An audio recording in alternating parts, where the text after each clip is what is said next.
धीरे बोलो, कोई सुन ना ले।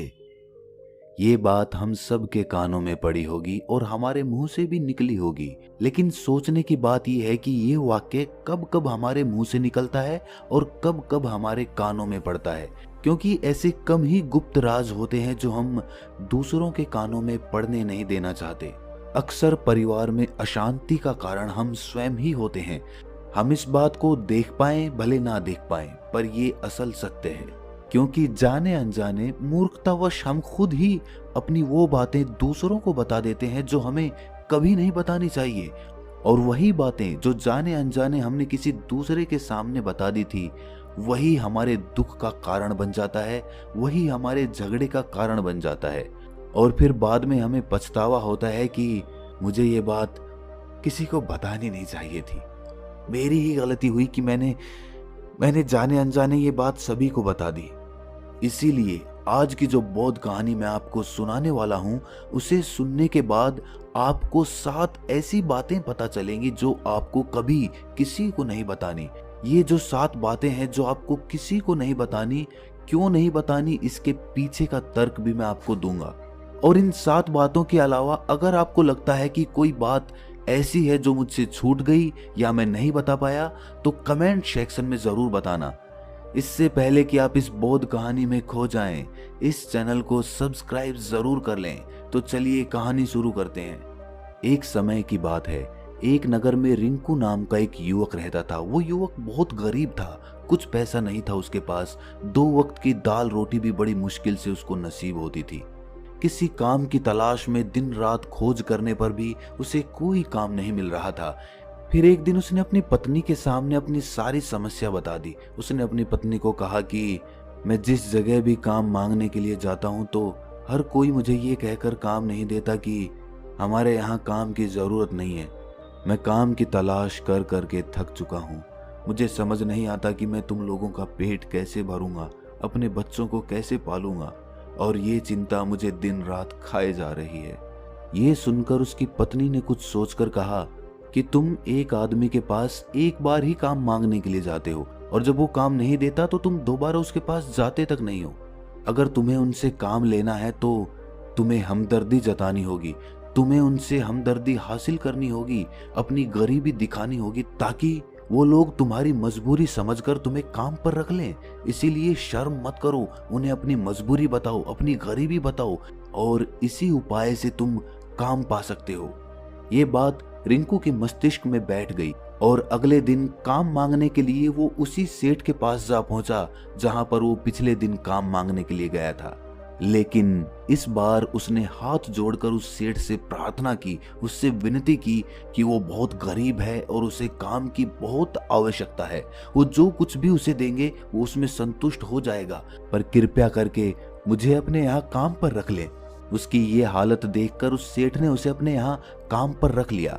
वो रोज वहां पर काम पर जाने लगा। अंदर ही अंदर वो खुश तो था कि उसे काम तो मिला, लेकिन उसे वेतन दूसरे लोगों से कम मिलता था। वही काम जो दूसरे लोग कर रहे थे उन्हें ज्यादा वेतन मिल रहा था और इसे कम वेतन मिल रहा था।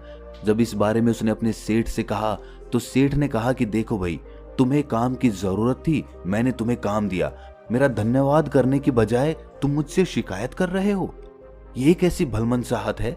ये सुनकर रिंकू वहीं पर चुप हो गया। बात कहीं ना कहीं सत्य थी, सच थी। सेठ ने तो उसे उसकी मजबूरी के हिसाब से ही काम दिया था और इसीलिए वो उसे अपने अनुसार ही वेतन देता था। लेकिन धीरे धीरे उसने ये बात अपने सगे संबंधियों और अपने दोस्तों को भी बताना शुरू कर दी कि उसका सेठ कैसा आदमी है और उसे कितना वेतन देता है। समय बीतता रहा और रिंकू पूरी लगन के साथ अपना काम करता रहा।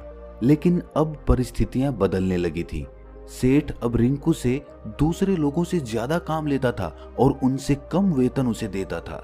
ये बात रिंकू के मन को बहुत खलती थी। वो दूसरों से ज्यादा मेहनत कर रहा है और उनसे कम वेतन पा रहा है। इससे उसके आत्मसम्मान को बहुत गहरी चोट पहुंची। अब धीरे धीरे उसका मन अपने काम से हटने लगा। उसका मन काम में लगता ही नहीं था। जाहिर सी बात है कि ऐसी जगह किसका मन लगेगा जहां आदमी को अपने आत्मसम्मान के साथ समझौता करना पड़े। इसीलिए जल्द ही उसने अपना काम छोड़ दिया और वो घर पर आकर खाली बैठ गया।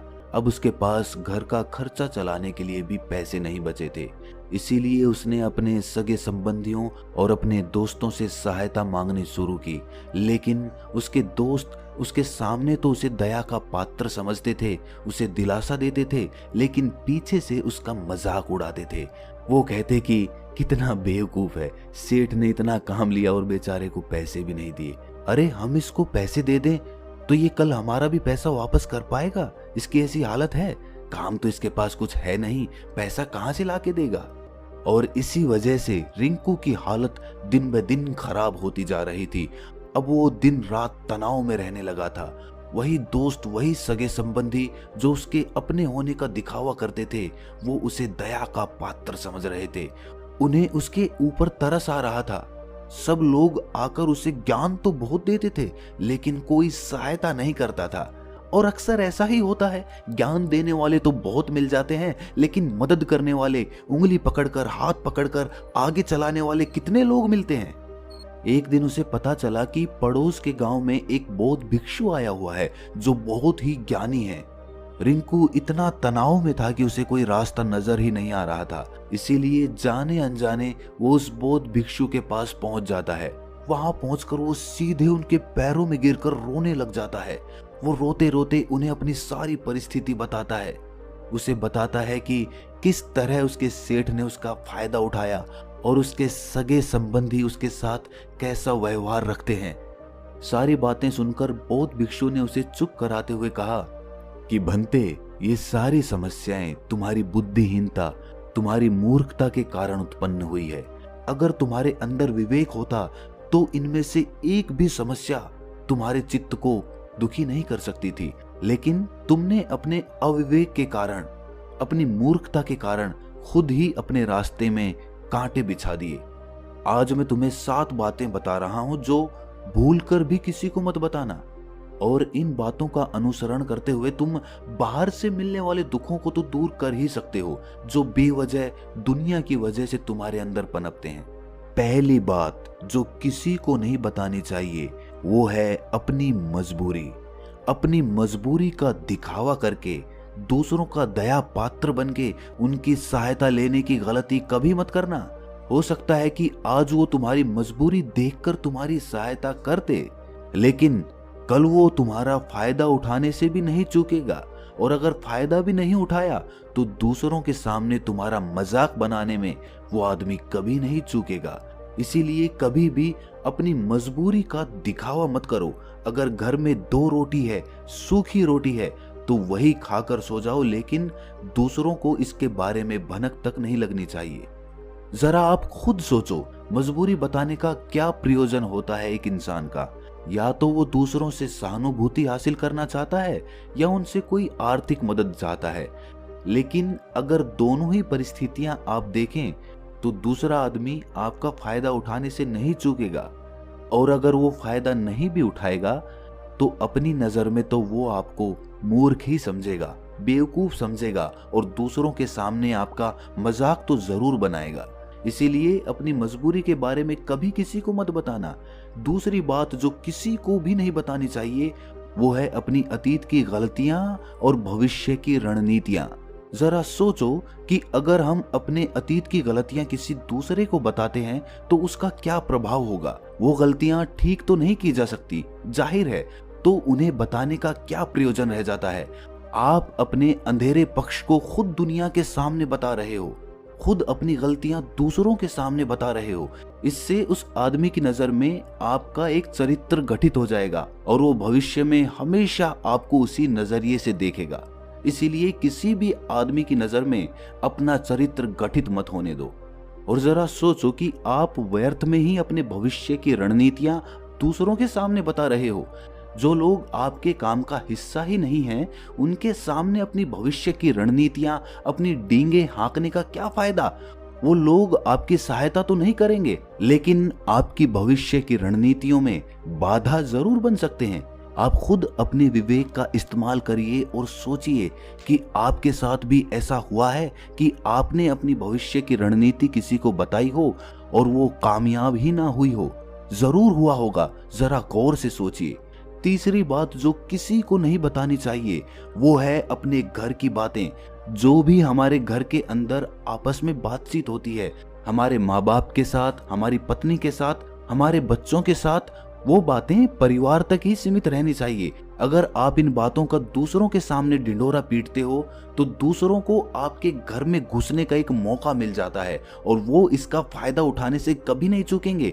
वो आपके परिवार के सदस्यों को आपसे दूर लेकर जाने की कोशिश करेंगे। अक्सर ऐसा होता है, हम समाज में देखते हैं कि हम अपने घर के झगड़ों को कम करने के लिए उन झगड़ों को अपने पड़ोसियों और दूसरे सगे संबंधियों को बता देते हैं, लेकिन इससे आपको सहायता कभी नहीं मिली होगी, बल्कि आपके घर के लड़ाई झगड़े और ज्यादा बढ़ गए होंगे और वो जाहिर है वो बढ़ेंगे। अगर आप अपने माँ बाप की बात दूसरों को बताएंगे तो आपके माँ बाप को बुरा लगेगा ही कि हमारा बेटा हमसे बताए बगैर दूसरों को ये बातें बता रहा है। इसीलिए अपने घर की बातें और अपने घर के लड़ाई झगड़े किसी के सामने मत बताना। अगली बात जो मैं आपको बताने जा रहा हूं, जो किसी को नहीं बतानी चाहिए, वो सुनने पर बहुत अजीब लग सकती है, लेकिन उसका सत्य भी मैं आपको एक तर्क के माध्यम से दूंगा। मैं कहता हूं कि अपनी आमदनी किसी को मत बताना। अब अपनी आमदनी ना बताने के पीछे क्या प्रयोजन हो सकता है? जरा सोचिए कि आप अपनी आमदनी अपने दोस्तों को बता देते हैं, तो जब आपके दोस्तों को जरूरत पड़ेगी तो वो सिर्फ आपको ही याद करेंगे, क्योंकि उनको पता है कि अगर आपकी आमदनी ज्यादा अच्छी है तो आप ही उनकी मदद कर सकते हैं, और इसीलिए ज्यादा लोग आपसे सहायता मांगेंगे। और जब आप उनकी सहायता नहीं करेंगे तो वो सोचेंगे कि इस आदमी के पास पैसे हैं, मेरी सहायता कर सकता है, लेकिन ये सहायता कर नहीं रहा है। और इसीलिए आपकी आमदनी आप दोनों दोस्तों के बीच एक झगड़े का कारण हो सकती है। कम आमदनी होगी तो लोग मजाक उड़ाएंगे और ज्यादा होगी तो सहायता मांगेंगे। तो अपनी आमदनी बताने का कोई प्रयोजन नहीं है। अगली बात जो मैं आपको बताने वाला हूं उसे अपनी गांठ बांध लेना और किसी को ये बात मत बताना। अपनी कमजोरियां और अपनी ताकत। अक्सर इंसान को पता नहीं होता है कि उसकी कमजोरी या उसकी ताकत क्या है, लेकिन अगर आपको अपनी कमजोरी और अपनी ताकत पता है तो पहली बात तो आप बहुत ही बुद्धिमान आदमी हैं, और दूसरी बात कि आपको ये बातें किसी से साझा नहीं करनी है, क्योंकि अगर आपकी कमजोरियां दूसरों को पता चल गई तो वो आपकी कमजोरियों का फायदा उठाएंगे, और अगर आपकी ताकत पता चल गई तो वही ताकत आपकी कमजोरी बन जाएगी, क्योंकि वो ताकत दूसरे आदमी को पता है और वो ताकत की काट भी ढूंढ ही लेगा। अपनी कमजोरी और अपनी ताकत अपनी पत्नी या अपने पति को भी नहीं बतानी चाहिए, क्योंकि इसके बाद आपको घर में उनसे हमेशा दब के रहना पड़ेगा। अगली बात जो किसी को नहीं बतानी चाहिए वो है अपने मित्र और अपने शत्रु। आप अपने मित्रों के बारे में अगर दूसरे लोगों को बताएंगे तो वो आपके मित्रों के साथ अपनी घनिष्ठता बनाकर आपको धोखा दिलवा सकते हैं।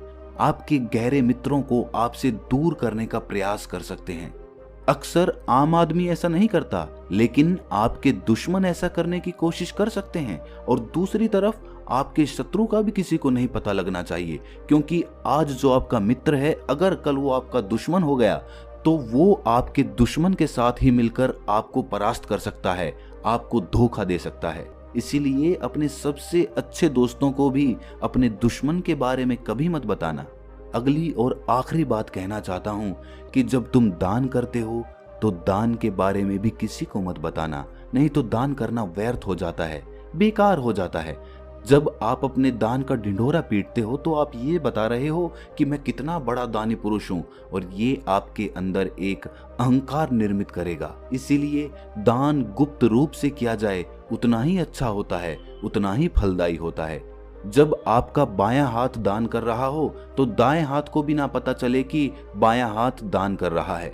ये 7 बातें जो बौद्ध भिक्षु ने रिंकू को बताई, इनमें संसार के सभी सिद्धांत छिपे हुए हैं। इन बातों का अनुसरण करते हुए आप अपने घर में सुख शांति बना सकते हैं और घर के झगड़े हमेशा के लिए दूर कर सकते हैं। आप इन बातों के बारे में अपने विवेक से भी सोचेंगे तो आपको ये बातें सच मालूम पड़ेंगी।